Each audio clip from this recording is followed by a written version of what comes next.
નમસ્કાર મિત્રો, જય શ્રી રામ, જય શ્રી કૃષ્ણ, જય માતાજી. રામનવમીના દિવસે કરો આ કામ, બગડેલા કામ પણ થઈ જશે પૂર્ણ.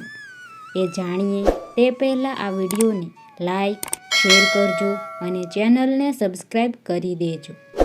શાસ્ત્રો અનુસાર મર્યાદા પુરુષોત્તમ ભગવાન શ્રીરામનો જન્મ ચૈત્ર માસના શુક્લ પક્ષની 9મી તિથિએ થયો હતો. તેથી રામનવમીનો તહેવાર આ દિવસે ભગવાન રામની જન્મ જયંતિ તરીકે ઉજવવામાં આવે છે.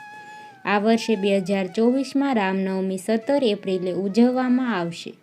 આવી સ્થિતિમાં રામનવમીના દિવસે પૂર્ણ ભક્તિ અને શ્રદ્ધા સાથે કેટલાક ખાસ ઉપાય કરવાથી જીવનમાં અનેક લાભ થાય છે. તો ચાલો જાણીએ તે ઉપાયો વિશે. નંબર 1.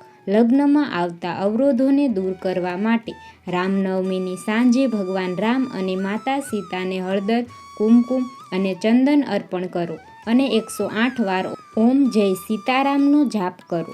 નંબર 2.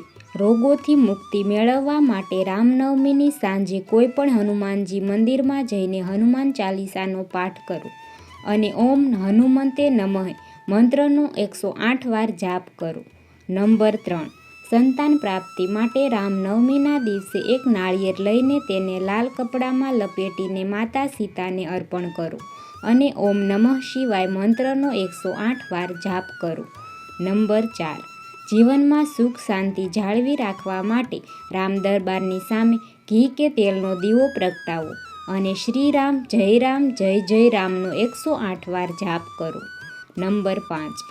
ધનની અછતને દૂર કરવા માટે રામનવમીની સાંજે એક લાલ કપડું લઈને તે લાલ કપડામાં 11 ગોમતી ચક્ર, 11 કોડી, 11 લવિંગ અને 11 બાટા બાંધીને માતા લક્ષ્મી અને ભગવાન રામને અર્પણ કરો.